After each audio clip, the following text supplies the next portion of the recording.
বাংলাদেশ জাতীয়তাবাদী দল অত্যন্ত জনপ্রিয় একটি দল।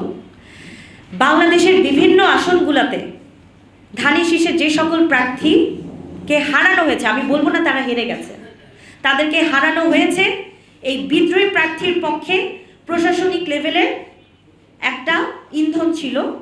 একই সাথে বিদ্রোহী প্রার্থীর পক্ষে দলীয় লোকজন যারা জড়িত ছিল এদের বিরুদ্ধে অবশ্যই ব্যবস্থা নেওয়া উচিত।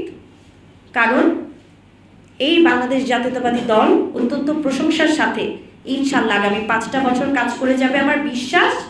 এবং আমি মনে করি দলে যদি এই ধরনের হাইব্রিড নেতাকর্মী থাকে যারা বিদ্রোহী প্রার্থীর পক্ষে কাজ করবে কিন্তু ধানের শীষের প্রতীকের বাইরে যে তারা যদি জেলার গুরুত্বপূর্ণ দায়িত্ব পায় এবং তাদের যদি সঠিক কোনো তদন্ত না হয়, তারা যদি দলের গুরুত্বপূর্ণ জায়গায় আবারও রয়ে যায়, তাহলে ভবিষ্যৎ রাজনীতিতে আমরা যারা জেনুইন রাজনীতিবিদ, আমরা যারা সঠিক সাধারণ ভোটারের ভোট পাওয়ার অধিকার রক্ষায় নির্বাচন করে এসেছি, তারা একসময় হারিয়ে যাব।